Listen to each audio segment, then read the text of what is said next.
Sabi ng Biblia, si Yahweh ang nagbibigay, si Yahweh rin ang babawi, purihin si Yahweh. Kung anumang bagay ang meron ka sa oras na ito, kapatid, pinapaalala ng Diyos na galing yan lahat sa Kanya. Amen, no? Yung buhay at lakas na meron ka ngayon, galing yan sa Diyos. Kaya dapat i-appreciate natin yan. Paano mo in-appreciate yung buhay na meron ka ngayong araw na to? Paano mo i-celebrate na buhay ka pa ngayong araw na to? At pinaka-the best na ginawa mo ngayong araw na to ay ipinunta mo ang iyong sarili, ang iyong buhay, ang iyong katawan sa oras na ito sa gawain. At sa pagpapakita mo na yan, naniniwala akong natuwa ang Diyos sa araw na ito. Amen. Si Job po, isang tao ho, nasa kanya na lahat, pinagpala ng Diyos, kinasihan ng Diyos, pero dumating sa panahon na nawala rin ang lahat sa kanya, pero hindi siya nagkasala dahil alam niya, Lord, kayo lang din naman na nagbigay ng mga bagay na meron ako, may karapatan kayong kumuha o kunin ng mga bagay na ito sa akin. Amen? So daanan lang ho natin ang mensahe natin noong nakaraang linggo, papiyawan natin. Sabi dito, God will deliver us. Amen? Napag-aralan natin na sa bawat sitwasyon ng ating buhay, ilagay man tayo ng Panginoon sa isang bagay na parang wala tayong lusot o wala tayong kasiguraduhan, naniwala at patuloy na nilimain sa atin ng Panginoon na ang Diyos kaya tayo niyang iligtas. Katulad ni Shadrach, Meshach at Abednego, sabi nila, ang Diyos ang magliligtas sa amin. Pero kung hindi natapos doon, sabi dito, but if not, paano kung hindi mangyari? At sabi sa dulo, itong mensahe natin, sabi dito, let God be God. Kung ililigtas tayo ng Diyos sa mga kapahamakan, sa mga pagsubok na meron ka ngayon, praise the Lord. Pero paano kung hindi? Let God be God. Amen. Amen o ba? Amen. Let God be God. Okay? Sabi natin dito sa ating conclusion, let God be God. Tumugon man siya o hindi maapektuhan ang pagka-Diyos ng Diyos sa buhay ko. Amen. Hindi porque hindi ka tinugon ng Panginoon, Lord, ganito ka na sa akin. Minsan may mga ganun tao, hindi lang natugon ng maliit o malaki nilang prayer, bumaba ng tingin sa Diyos. Mga kapatid, let God be God. Dapat walang epekto sa iyo kung tinugon ka ng Diyos o hindi. Dahil nanatili ang Diyos sa kanyang trono, dahil Diyos siya. Amen? Tumugon man siya o hindi, walang epekto sa atin. Yung relasyon natin at yung paghanga natin sa ating Diyos, hindi nabawasan. Tulungan ka man niya o hindi, let God be God. Manatili ang Diyos sa kanyang trono at sa posisyon mo sa puso mo. Dapat si Lord pa rin ang sentro. Amen? Last, sabi dito, sumang-ayon man sa iyo ang Diyos. Sumang-ayon man sa iyo ang sagot niya o hindi, let God be God, trust Him. Sana huwag natin aalisin yung pagtitiwala natin sa Panginoon, umayon man o hindi sa atin ang panahon. Let God be God. Ito ang mensahe ng Panginoon sa araw na ito, Proverbs chapter 13, verse 22. Ito ang mensahe natin. Legacy. Okay? Pag-uusapan natin sa oras na ito, ano ba yung legacy na gusto mong ipakita, gusto mong iparanas, at gusto mong maiwan sa sanlibutan ito? Take note, lahat tayo ho ay mag-iiwan ng legacy sa sanlibutan ito. At tanong, anong klaseng legacy ang gusto mong iwan? Ano sa Tagalog ang legacy? Pamana. Ang lalim ko. Pamana lang pala. Okay, ito ho, sabi dito ho sa definition niya sa dictionary, sabi dito, legacy is an amount of money or property left to someone in a will. Okay ho, ang legacy ho ay pamana, isang uri ng pamana o amount ng pera o ari-arian na iniiwan sa isang tao sa pamagitan ng isang testamento. Napaka-bless mo ba? Pastor, mapalad ako kasi ang pamilya ko, ang magulang ko, may ibibigay sila sa aming pamana. Which is amount. Paano yung mga walang pamana na tatanggapin yung amount? Purihin ng Diyos, may isa pang definition. Pangalawang definition ho, the long-lasting impact of particular events, action, etc. that took place in the past or of a person's life. Okay, dalawa ho daw ang ibig sabihin ng legacy o yung pwede natin ipamana, pwede yung amount at pwede rin yung impact. Yung mga walang ipapamanang amount, sana ho may ipamana kayong impact sa inyong mga anak. Amen po ba? Anong impact ang ipapamana mo sa susunod na generation? Dahil siguro naman meron. Dahil pagdating sa impact, hindi dito pinag-uusapan ng pinansyal at saka material. Pinag-uusapan dito yung karakter na kailangan maipasa natin, maipakita natin sa susunod na generation. Dahil kapag wala tayong ipapamana sa next generation, kawawa ho sila. Pero balikan ko lang ang mensahe natin sa oras na ito, kailangan natin mag-iwan ng impact sa sanlibutan ito. Yan ano ba? Pakitingin nga ho yan katabi mo. May impact na ba ho yan? Pastor, wala pa. Bubuo tayo. Gagawa tayo ng impact sa sanlibutan ito. At sana yung impact na yan ay ano, lasting. Everlasting ang impact yan. Hindi lang pang gantong araw. Okay? Proverbs chapter 13 verse 22, pasok na tayo sa mensahe ng Panginoon. Sabi dito, a good man leaves an inheritance to his children's children. Okay? But the sinner's wealth is laid up for the righteous. Hindi natin maunawaan masyado, no? Tagalogin natin. Kawikaan chapter 13 verse 22, ang matuwid ay nag-iiwan ng pamana hanggang sa kaapu-apuhan. Praise the Lord. Nag-iiwan ng pamana hanggang sa kaapu-apuhan. Wow, ang ganda. At sa matuwid, nauuwi ang naipon ng isang makasalanan. Praise the Lord. Tayo pala mga righteous. Tama yung sinabi kanina ng asawa ko. Alam niyo sa totoo lang, yung pinagaling ng Panginoon, pinagaling yung anak ng lalaki dahil kinahabagan sa ng Diyos. At naniniwala ko, kapag nahabag ang Diyos sa atin sa simbahan ito, hindi lang ganito ang mangyayari sa simbahan natin. Hindi tayo magagaling, hindi tayo matatalino, pero ang Diyos natin mahabagin. Na once na kinahabagan tayo, lahat ng mga nararanasan natin kakulangan, abot-abot ang pagpapalang parating. Naniniwala ako doon. Once na kinahabagan tayo ng Diyos, ang matuwid ay nag-iiwan ng pamana. Yan ho. So tutukan natin yung word na pamana, which is yan ho ang kailangan natin ho mabigyan ng diin sa araw na ito. So ang mensahe natin ho ay pinamagatan ko hong leaving a legacy. Ayan, mag-iwan tayo ho ng the best na pamana. Hindi lang basta pamana, kundi the best na pamana. Hindi ho natin dito tututukan sa oras na ito yung material at pinansyal na mga bagay, bagkus ho, ibang uri ng legacy ho ang ating gustong iwan sa oras na ito. Tanong, anong legacy ang mayroon ka? Meron na ho ba kayong mga alam sa sarili nyo na ito ipapamana ko to someday sa anak ko? Someday ipapamana ko to sa mga katrabaho ko? Someday ipapamana ko to sa mga kaklase ko? Ang tanong, meron na ho ba? Meron na. Kami ho, mag-asawa, may pinapamana na sa anak namin. Anak, bata ka pa lang, matuto ka mag-pray. Tawag ba doon pamana? Pamana yun. May something na legacy na iniiwan na kami sa anak namin. Bata pa lang marunong na mag-pray. Dito sa compound, halos marunong na sila mag-pray. Ang tanong, sa mga magulang mo na nandito, may legacy na ba kayong itinuturo sa mga anak nyo? Pauti-uti lang, hindi naman sinasabing palakihan agad. Kailangan may ipakita ka na sa kanila. Take note, hindi tayo habang buhay magkakasama. Amen? Hindi tayo habang buhay na magkakasama. Anong legacy ang meron ka na ipinapakita mo na nais mong ipamana o ibahagi sa mga taong na kilala sa iyo na magbibigay ng impact sa kanilang buhay? Una, sa iyong pamilya. Pangalawa, sa bagong henerasyon. Mga kapatid, may assignment tayo. Kaya kung nag-aaral ka na mabuti, dahil gusto mo magkaroon ng legacy, gusto mo magkaroon ng impact sa school, sa mga kaklase mo, kahit antok na antok ka na, please, huwag kang matutulog sa klase. Oh, may mag-i-even ba tayo dyan mga estudyante? Wala makapag-even ha. Ako ho, ganun din. Inaantok din ako. Pero sabi ko, Lord, pag natulog ako, imbis na ang legacy ko maganda. Ay, si Pastor, kahit antok yan, nakadulat. Kahit antok ko ako, sa totoo lang, hindi ko pinakaya talaga makatulog. Yung may iwan mong pamana, may iwan mong balita sa susunod na henerasyon, ay ako ho ay palatulog sa klase. Maganda ba yun? Hindi ho. Pangalawa, o sa mga estudyante muna, yung legacy na hindi nangungopia. Kaya? Dahil ang mga anak ng Diyos hindi na dapat nangungopia. Amen? Amen. Hindi na naman makainin yung iba. O kung nangungopia ka dati, kapatid, please lang. Huwag na. Okay, punta tayo dun sa mga nagko-commute. Alam niyo na naman.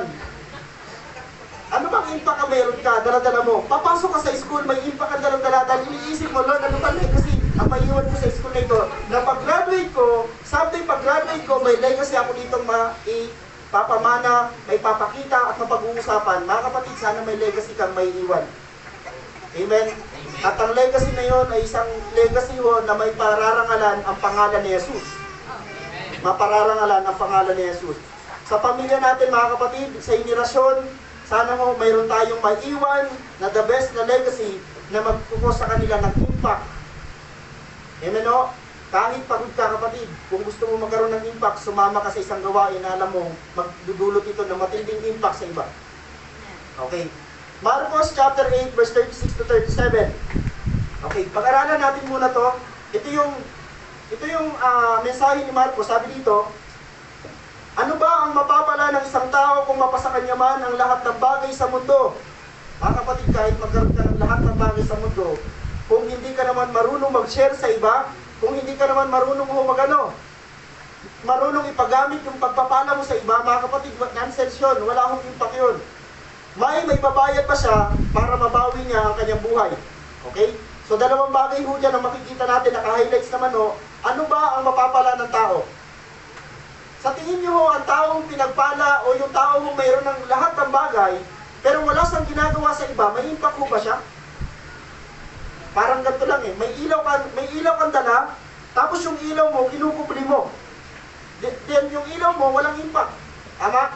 So sabi dito, ng isang tao kung mapasa kanya man ang lahat ng bagay sa mundo, pero mapapahamak naman ang kaluluwa niya. Next, may maibabayad ba siya? Ang sagot ko sa dalawang quotation na to, ang sagot ko sa dalawang naka-highlights na yan ay wala.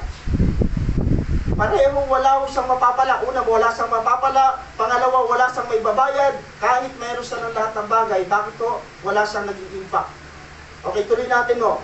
Ang gagawin natin sample dito ho ay Lucas, ayan, Lucas chapter 12 verse 30 to 31. Yan ho ay tungkol sa ang talinghaga patungkol sa mayamang hangal. Itong mayaman na ito, isa ho siyang hangal. Wala siyang ibang inisip kundi sa sarili niya lamang. Ang sabi niya sa sarili niya, okay, basahin natin. May isang nagsabi mula sa karamihan, Guro, sabihin mo sa aking kapatid na lalaki na hatian ako sa mana. Ngunit sinabi ni Jesus sa kanya, lalaki, sino ang nag-aalaga sa akin? Sino ang nagtalaga sa akin na maging tagahaton? Okay, sa 16 tayo. Nagsabi siya ng isang talinghaga sa kanila na sinasabi, ang bukidin ng isang mayamang lalaki ay nagbunga ng sagana.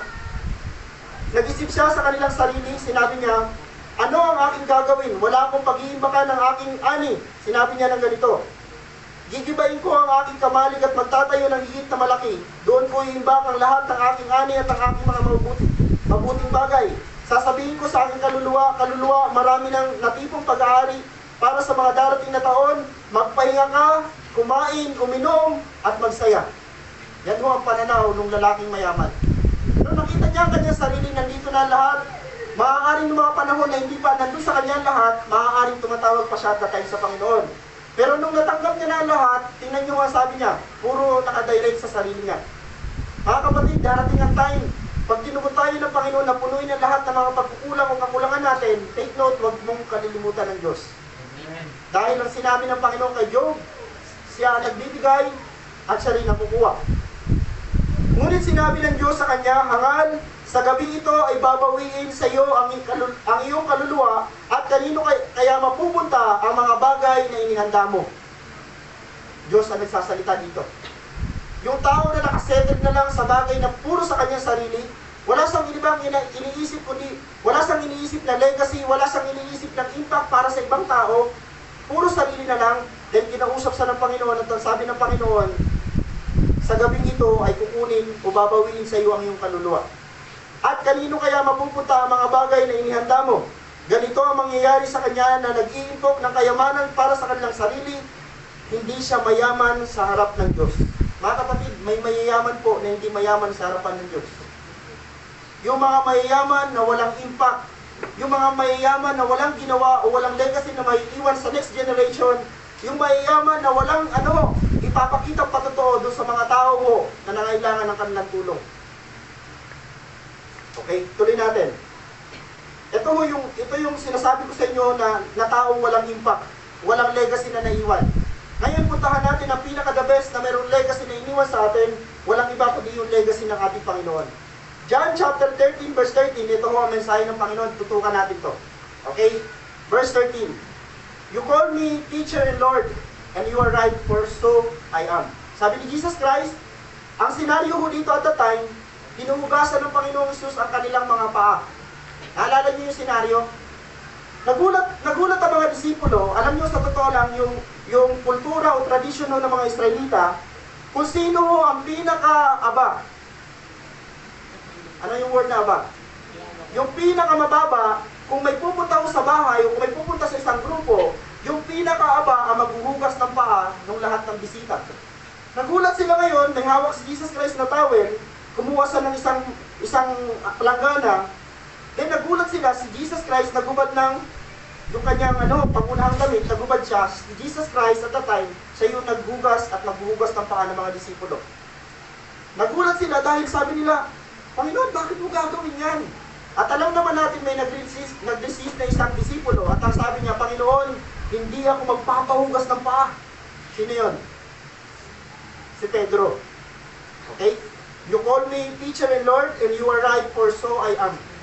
Sabi ng Panginoon, tama kayo, ako ay ang guru ninyo, ako ang Panginoon, tama kayo dyan. At dahil ako nga. If then your Lord and teacher have washed your feet, you also ought to wash one another's feet. Kung ako na Panginoon ninyo, kung ako na guru ninyo ay naghuhugas ng paa ninyo, dapat ganun din ang gawin ninyo sa isa't isa. May ginagawa ang Panginoon at the time na isang gawain na naniniwala ang Panginoon magkakaroon ng matinding impact sa mga taong nandun. Hinugasan niya ang paa, at ang sabi ng Panginoon, ito ang dulo, for I have given you an example that you also should do just as I have done to you. Ang sabi ng Panginoon, gumawa ako ng isang halimbawa at itong halimbawa ko na ito ay tutularan. Dapat ninyong tularan. Mga kapatid, sa oras na ito, ini-encourage tayo ng mensahe ng Panginoon na kapag may gagawin ka, gawin mo ito dahil gusto mo magkaroon ng halimbawa sa iba. Bakit ka maaga magsimba? Pasensya na kayo sa post ko kanina, may post ako kanina. Ay kagabi pa ata. Ang totoo, nabasa ko lang yun. Ang sabi doon sa post, kaya ang mga tao mo ay nalilate sa simbahan, hindi dahil malapit o malayo ang kanilang tahanan. Tama? Kaya sila nalilate sa simbahan ay wala naman talaga daw silang puso talaga sa Panginoon. Sana maliho yung quotation na yon. Sana maliho ang post na yon. Dahil alam sa totoo lang, kung alam mo pupunta ka sa gawain, ano ang number one mo dapat paramdaman? Dapat excited ka. Alam nyo sa totoo lang, pag nag-send ang praise and worship team ng line-up nila, Lord, ang ganda nitong kanta na to. Parang kang sabi kang awitin yun, alam nyo sa totoo lang, unang kanta pa lang kanina, tumutulong ng luha ko kasi bakit? Pinapaalala ng Panginoon doon, yung habag niya. Mga kapatid, hindi tayo karapat-dapat tumarap kay Lord. Pero dahil sa habag niya, nandito tayo ngayon. Tama? Tama? Andito ka ngayon dahil kinahabagan ka ng Panginoon. Then pagpunta mo sa simbahan, sana makita ng Panginoon ito. Hindi ito. Kasi ang panlabas ko, alam nyo naman, secondary na lang, pero ito sana. Sana pumupunta ka sa simbahan dahil excited ka na una, sambahin, papurihan ng Panginoon, at dapat ho, sabik ka sa mensahe ni Lord. Panginoon, ngayong araw na to, ano man ang sabihin mo sa akin, magagalitan mo man ako, tuturuan mo man ako, o bibigyan mo man ako sa oras na ito, Panginoon Lord, ng paalala, then Lord, so be it. Dahil yun talaga po ang bagay ng Panginoon. Alam nyo, matakot kayo sa simbahan na ang tinuturo na ng pastor ay puro kayamanan. Na ang tinuturo na lang ng pastor ay maayos na lahat, huwag ka na mag-repent. Nagkakasala ka, okay lang yung kay Lord. Sa simbahan na to, hindi okay. Kailangan daanan dito yung mga bagay na mali at kailangan sapulin dito ang mga bagay na dapat sapulin. Dahil ang simbahan ito ay sambahan ni Jesus. Amen? Amen? Sambahan ni Jesus at maninindigan, lumabnaw na ang pag-ibig ng maraming Kristiyano, pero ang simbahan ito, hindi natin palalabnawin ang pag-ibig natin sa Panginoon. Ano ang pinakamasarap na pag-ibig? Yung malabnaw, malapot. Ano masarap? Gatas na malabnaw, gatas na malapot. Para sa buwan. Pero ang totoo lang ho, hindi masarap ang gatas ho na malabnaw. Sobra sa tubig. Naglagay ka ng tasa, ganito ka lang yung tasa mo. Nilagyan mo ng gatas, isang kutsara. Pag inom mo, may konting gatas na puro tubig. Mga kapatid, malabnaw na ho ang maraming pag-ibig ng mga Kristiyano. Kawawa ho tayo kung tayo ho ay tutulad din sa iba. Dito ho, i-encourage ko talaga mga kapatiran natin na kung lumalabnaw ang pag-ibig ng iba natin mga kapatid sa simbahang ito, pilitin natin na talaga may ayos natin ang pag-ibig natin sa Panginoon. Mga kapatid, maglaan kayo ng oras para sa Panginoon. Siya pa rin ang pinakamasarap na kausap. Si Lord pa rin ang pinakamasarap magmahal. Si Lord pa rin ang pinaka-the best magsalita sa buhay natin. Sabi nung isa kong kaklase, Pastor, paano mo nalaman ang calling mo? Nakakausap pa ba talaga si Lord? Yun ang matindi niyang tanong. Ano yung sasagot ko? Kapatid, makakausap mo pa talaga si Lord kung papakayin mo talaga siya. Paano makakausap si Lord kung hindi mo naman siya pinapakay? Ibig sabihin, yun talaga yung desire mo. Yun talaga yung pakay mo. Alam niyo sa simbahan, pag gusto mo talaga si Lord may encounter, doon pa lang sa daanan, may encounter mo na si Lord. Diyan pa lang sa daanan, diyan pa lang, pagpasok mo lang sa pintuan, dahil si Lord ang gusto mo dito maranasan, diyan pa lang sa pintuan, mararanasan mo siya. Amen, no? Hindi lang andito ang presensya ng Diyos. Ang presensya ng Diyos, yung papunta ka pa lang, dahil sinamahan ka ng Diyos, then ang presensya ng Diyos, kasama mo na kanina pa. Sana maranasan natin yan. Sabi ng Panginoon, I have given you an example. Lahat ang gagawin ng Panginoon, ito yung gagawin ng Panginoon. Gagawin niya ito for the sake na hindi lang para sa sarili niya. Gagawin niya ito para maging may impact sa iba. Remember yung krus ay napakahirap ng pasanin. Pangalawa, yung hampas na tatamuhin ng Panginoon, hindi lang basta hampas yun. Mauubos halos ang kanyang laman sa likod. Nakita ba ni Jesus Christ yun? Opo, nakita niya dahil Diyos siya. At talagang alam niya yung sakit na mangyayari sa harapan, mangyayari sa likuran, ang bako na tatago sa kanyang kamay. Alam ni Lord lahat yun. Pero dahil ang gusto niya magkaroon siya ng impact sa sanlibutan, magkaroon siya ng legacy sa sanlibutan, then tinapos niya. Mga kapatid, tapusin mo yung cross na pinadadala sa iyo ng Panginoon. Ano ba yun? Hindi na siya kasing bigat ng cross ni Jesus. Dahil ang ipadadala sa iyo ng Panginoon ngayon ay cross na kaya mo lang bitbitin. Amen o? I have given you an example. Napahiya lahat ng mga disipulo at the time, dahil ang mga disipulo at the time, dahil sila ho'y nagpapagaling na rin, sila'y nangangaral na rin, akala nila, Panginoon, parang pareho na tayo. Ang sabi ng Panginoon, ang tunay na maglilingkod sa akin at ang tunay na pinuno, naglilingkod sa kanya nasasakupan. Okay. Okay, Romans chapter 12 verse 14, mga advice. Paano magkaroon ng legacy sa sanlibutan? Ito, mga advice lang to ha. Romans chapter 12 verse 14, idalangin ninyo ang mga umuusig sa inyo, idalangin ninyo sila at huwag sumpain. May impact ka kapag hindi ka patolis. Kapag hindi mo pinapatulan yung mga tao mo na talagang inaasar ka dito, idalangin ninyo ang mga umuusig sa inyo, idalangin ninyo sila at huwag sumpain. Kaya mo bang gawin yan ng mga taga-JCCR? Amen. Praise God. Mamaya subukin agad tayo. May mga tao na manguusig talaga sa atin. Alam nyo, masusukat yung ating ginagawa sa panahon na inuusig ka na, magtutuloy ka pa ba? Okay? Pero ang sabi ng Roma, kung gusto mo talaga magkaroon ng impact, baliktad ang mangyayari. Idalangin ninyo ang mga umuusig sa inyo, idalangin ninyo sila at huwag sumpain. Pangalawa, huwag ninyong gantihan ng masama ang masama, sikapin ninyong mamuhay ng marangal. Bago ito ipangaral ng sumulat ng Roma, nakita niya na ito kay Jesus Christ. Last, Romans chapter 12 verse 21, huwag kayong magpadaig sa masama, kundi daigin ninyo ng mabuti ang masama. Alam niyo bang pinahihintulot ng Panginoon minsan na dumating sa buhay natin, i-allow niya ang makasalanan o masama para tayo huwag subukin. Naalala niyo si Jesus Christ? Nung ang Panginoong Isus ay mag-prayer and fasting, 40 days and 40 nights, inalaw, ang totoo nun, sabi ng Biblia, dinala siya ng Espiritu Santo sa ilang para subukin. Dahil sa buhay natin bilang mga anak ng Diyos, darating tayo sa puntos na tayong lahat ay susubukin. Ang tanong, nakahanda ka ba sa panahon na yon? Dapat prepare ka dahil once na nadaig ka ng pagsubok, nadaig ka ng tukso, hindi ka makapagpapatuloy sa gawain. Isang maganda sa sitwasyon kung ang pamilya mo Kristiyano kasi hindi ka na nag-iisa. Pero paano mo yung mga nandito ngayon na wala pa ang kanilang pamilya? Mga kapatid, kailangan mo kumapit sa Diyos ng matibay. Okay, paalala. Lahat ng gagawin natin na maiiwan natin someday ay magiging legacy. Mga magulang, ang lahat na maiiwan nyo someday sa mga anak ninyo, mga apo ninyo, yan ho ay magiging legacy. Tama? Magiging pamana nyo yan. Kaya mag-isip-isip ang mga magulang, teka, ano bang iniiwan ko ngayon? Ano bang pinapakita ko ngayon sa mga anak ko? Baka yun ang may papamana ko. Tama?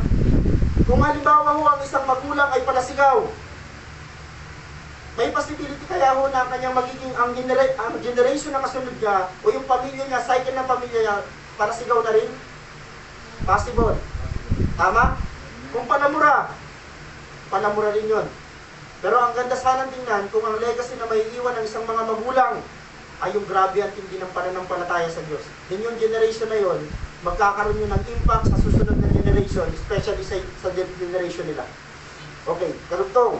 Ang pinakamagandang maipapamana natin sa mga susunod na henerasyon ay ang legacy na naiiwan ng Panginoong Jesus sa mga alagad niya at para na rin sa atin. Ito ngayon, yung ating pinag-aaralan, yung legacy na iniwan ng Panginoon sa mga disipulo na ngayon mo ay tinuturo din sa atin.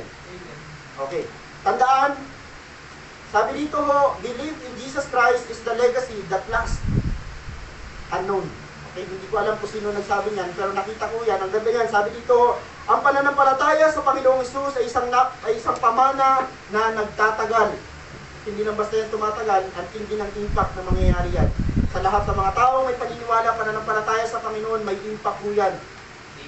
Okay, yan ang pinaka-the best na ipasa natin sa next generation. Hamon, tularan natin ang legacy ng ating Panginoong Hesus. Ibigyan ko kayo ng 3 example na talagang grabe ginawa ng Panginoong Hesus. Una, sabi dito, He healed the one who arrested him. Pinagaling ng Panginoong Hesus yung umaresto sa kanya. Isipin nyo, nung time na yon, sabi ng Panginoon, bakit kayo may dalang mga espada? Bakit kayo, ang dami ninyo? Nakikita niyo ako, nangangaral ako sa templo, sinagoga, nangangaral ako. Bakit hindi niyo ako doon hinuli? Alam niyo, pagsabi nung Panginoon, sino si Jesus? Sabi ng Panginoon, ako si Jesus. Alam niyo, yung mga mag-aaresto, lahat po sila tumumba. Ganong katindi ang presensya at the time ng Panginoon. At may sumugod sa Panginoon. Nung susugurin ng Panginoon, si Pedro mo may dalang itak. Nagpas niya yung tenga. Ano nangyari sa tenga? Laglag. Alam niyo, lagi napapagalitan ng Panginoon si Pedro. Dahil si Pedro ho, agresibo. Si Pedro ho, kung ano yung maisipan niya, sasabihin niya. Hindi niya pinag-iisipan yung sasabihin niya. Bakit po? Si Pedro ay agresibo. Alam niyo, pinagalitan ng Panginoon. Sabi ng Panginoon, isuksok mo kaya yung itak mo. Nagagalit ni si Jesus Christ. Isuksok mo yung itak mo. Alam niyo ho, yung Malmos, yung pinagpas ang tenga, pinulot ni Jesus Christ. Nakakatawa kaya senaryo na yun? Pinupulot yung tenga ng gumagalaw. Tapos nilagay ni Jesus Christ. Alam niyo, bumalik yung tenga. Napaka-miraculous nun. Ang sabi dito, pinagaling ng Panginoon yung umaresto sa kanya. Kaya mong gawin kaya yun? Yung siya na nga yung may gagawin sa yung masama, pero gagawan mo pa siya na mabuti. Pinagpas ang tenga, di kaya kung ikaw si Jesus Christ, yung sinasabi ko sa iyo buti nga sa iyo. Tagpasin mo pa yung kabila. Walang ganun. Nahabag ang Panginoon doon sa umaresto sa kanya. Bakit po? Yan yung gusto niya legacy na ipakita, na gusto niya ipakita sa mga disipulo. Mga kapatid, kahit sinasaktan na tayo, mga kapatid, katulad ng patuto at pinakita ni Jesus Christ na legacy, hanggat kaya mo magtimpig, gawin mo. Grabe, tinagpas yung tenga. Naniniwala ko dito, ewan ko lang kung may makagagawa ng ganon. Kung isa sa pamilya mo, kasi si Jesus Christ at the time, yung disipulo, ang turingan na nila, pamilya. At may isa sa kanila unang natukso at hindi na kaya yung galit. At pero pinakita ng Panginoon na kahit masama ang ginawa sa kanya, pinagaling pa rin niya. Patotoo ni Jesus Christ. Pangalawa, serve the one who betrayed him. Pinaglingkuran ng Panginoon ang nagkanulo sa kanya. Nagkanulo si Judas. Isipin niyo yung tao na magkakanulo sa kanya, pinapakain niya araw-araw. Alam kaya ni Jesus na si Judas na magkakanulo? Alam na alam niya. Tama? Nung kumakain sila, sabi ng Panginoon, okay, pag sausaw niya, yung huling hapunan, alam niyo, senaryo sa huling hapunan, hindi katulad nung nandun sa picture. Mali yung picture.